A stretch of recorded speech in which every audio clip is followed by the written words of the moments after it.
तो दोस्तों इस बात का खुलासा कर दिया गया था भारतीय वायुसेना के द्वारा कि जो पहले 106 की संख्या में हम लोग तेजस फाइटर जेट हमारी भारतीय वायुसेना में शामिल करवाने जा रहे थे, उसका नंबर बढ़ाया जाएगा और उसे ले जाया जाएगा 180 तक। इसके अतिरिक्त भी कुछ संख्या में तेजस मार्क 2 को भारतीय वायुसेना का हिस्सा बनाया जा सकता है। लेकिन अब ये बात कंफर्म हो चुकी है कि 180 तो हर हाल में शामिल किए जाएंगे। यानी पहले जो 6 स्क्वाड्रन की प्लानिंग की गई थी उसमें 3-4 नई स्क्वाड्रन को अलग से शामिल किया गया है और कुल मिलाकर 10 स्क्वाड्रन का फाइनल आंकड़ा बैठाया गया है। अभी बताया जा रहा है कि ये जब बनकर तैयार हो जाएंगे और शामिल हो जाएंगे भारतीय वायुसेना में, उस समय तक ये पूरी तरह से रिप्लेस कर चुके होंगे मिराज 2000 को, जैगुआर को और साथ ही मिग 29 को।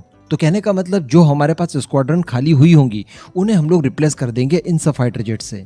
लेकिन दोस्तों यहाँ पर बताया जा रहा है, कुछ थोड़ा सा ट्विस्ट आया है कि जो सेकेंड लॉट में हम लोग तेजस मार्क 2 को ऑर्डर करने वाले हैं, यानी 6 तो हम लोग पहले ऑर्डर कर चुके होंगे, उसके बाद जो 3-4 नई स्क्वाड्रन को ऑर्डर किया जाएगा उसमें बताया जा रहा है कि 110 किलो न्यूटन वाला एक हाई थ्रस्ट और नेक्स्ट जनरेशन इंजन होगा, जो कि भारत किसी फॉरेन पार्टनर के साथ मिलकर बनाने वाला है, जिसमें फ्रांस सबसे ज्यादा आगे है। अभी आगे मैं आपको सब कुछ डिटेल में बताऊंगा, आप बस चैनल को सब्सक्राइब जरूर कर लीजिएगा। जैसा कि हम जानते हैं कि हमारी भारतीय परियोजनाओं के लिए इंजन चाहिए नेक्स्ट जनरेशन वाला, एक ऐसा इंजन जो कि हम लोग हमारे 5th जनरेशन के फाइटर एयरक्राफ्ट में इस्तेमाल कर सकें, जैसे कि एमका मार्क 2, साथ ही टेड बीएफ और जो टेड बीएफ का ब्लॉक 2 आएगा उसमें। लेकिन साथ ही हमारी प्लानिंग ये है कि जो तेजस सीरीज के फाइटर जेट हैं उनके इंजन भी तब तक पुराने हो चुके होंगे जब तक हम नया इंजन बनाकर तैयार करेंगे। तो आने वाले समय में हम लोग हमारे नए इंजन से इन तेजस के पुराने अमेरिकन इंजन को रिप्लेस कर देंगे। तो इससे होगा ये कि हमारे पुराने फाइटर जेट को भी नई पावर मिल जाएगी और ज्यादा मात्रा में मिलेगी। तो हमारे सारे वेपन्स वगैरह और इन फ्यूचर अगर हम लोग लेजर वेपन्स का भी इस्तेमाल करते हैं तो वो प्रॉपर हम लोग कर पाएंगे। अभी मैंने आपको एक बार एक वीडियो में बताया था कि जब ये इंजन बन जाएगा, जो नेक्स्ट जनरेशन का इंजन डीआरडीओ की जीटीआरई किसी फॉरेन पार्टनर के साथ मिलकर बनाएगी, तो इसकी रिक्वायरमेंट केवल भारत में ही 1000 इंजन की होने वाली है। जी हाँ, जिसमें एमका की पूरी परियोजना, टेड बीएफ की पूरी परियोजना और साथ ही तेजस की परियोजना, ये तीनों ही परियोजनाओं को इसी नए इंजन से कवर किया जाएगा।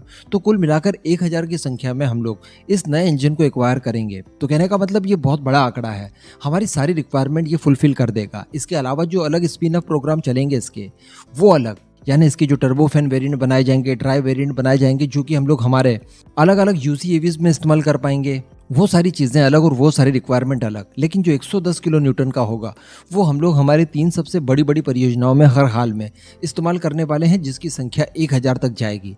तो अब बताया जा रहा है कि जो सेकंड लॉट में तेजस मार्क 2 को एक्वायर किया जाएगा 3 से 4 स्क्वाड्रन की संख्या में, वो डायरेक्टली इन्हीं इंजन से इक्विप्ड होंगे, यानी 110 किलो न्यूटन वाले से। और फिर बाद में जो पुराने हम लोग एक्वायर कर चुके होंगे 6 स्क्वाड्रन की संख्या में तेजस मार्क 2, उन्हें भी बाद में इन नए इंजन से रिप्लेस कर दिया जाएगा। तो जो तेजस मार्क 2 की पूरी फ्लीट होगी 10 स्क्वाड्रन वाली, वो सब की सब बहुत ज्यादा ताकतवर हो जाएगी, क्योंकि अभी की तुलना में उनसे 1.5 गुना ज्यादा थ्रस्ट हम लोग दे पाएंगे। तो यहाँ पर जो बीच में कॉन्सेप्ट निकल कर आया था ब्लॉक 2 वाला, यानी तेजस मार्क 2 का ब्लॉक 2 बनाया जाएगा, जो कि पहले वाले वेरिएंट से ज्यादा सुपीरियर होगा। जैसे तेजस मार्क 1A और जो मार्क 2 है, इन दोनों में जिस तरह का एडवांसमेंट किया गया है या जो भी डिफरेंसेस है दोनों में पावर को लेकर, इस तरह की चीजें और की जाएगी। यानी तेजस मार्क 2 को एक नेक्स्ट लेवल तक ले जाने की प्लानिंग पहले कर ली है। तो शायद ये उसी का हिस्सा है जिसमें हम लोग शुरुआत से ही 110 किलो न्यूटन वाला इंजन फिट करने वाले हैं। अब वैसे यहाँ पर जो सबसे बड़ी प्रॉब्लम आ जाती है वो इंजन की है कि इंजन अभी तक चूंकि बना नहीं है, तो फिर हम लोग हमारे स्वदेशी फाइटर जेट में इनका इस्तेमाल कैसे करेंगे।